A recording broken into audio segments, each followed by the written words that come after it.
Alors la cybersécurité, c'est un enjeu d'intérêt national, d'intérêt général. Alors le CLUSIF y travaille parce que c'est quelque chose qui est important pour les sociétés, pour les administrations, pour les citoyens. Il est impératif en fait que tout le monde prenne la mesure, se sécurise, ait les bons gestes et une hygiène numérique raisonnable, régulière, s'entraîne pour pouvoir protéger à la fois chez soi ses données personnelles, à la fois protéger l'actif des entreprises, des administrations.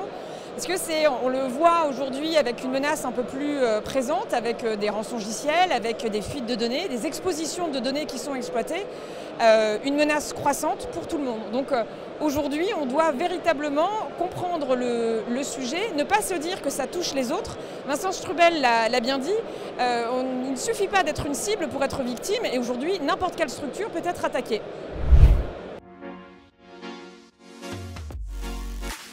Trouver une solution qui convienne à tout le monde ou à toute typologie d'entreprise, PME, ETI, TPE, ça n'existe pas. Il faut vraiment faire une analyse de risque, savoir quelle est la menace pour choisir le bon outil.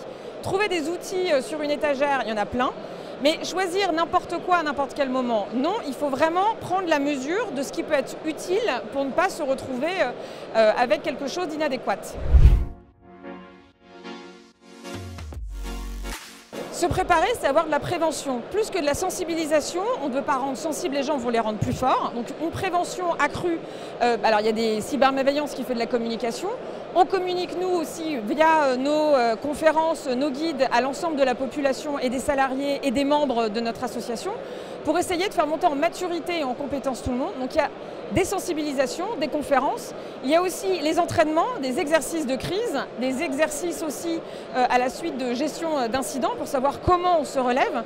Il y a un travail sur la résilience, savoir comment en cas d'attaque on peut redémarrer sa structure dans un minimum de temps en perdant le moins d'argent possible et en pouvant se relever en restant en vie finalement. C'est la vie des entreprises qui est en jeu.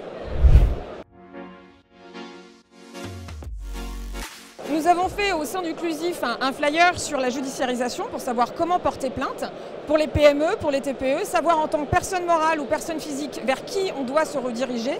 Et c'est extrêmement important de porter plainte pour pouvoir à la fois aider les autorités à trouver les coupables. Maintenant, il y a une obligation depuis avril l'année dernière pour être remboursé avec les assurances.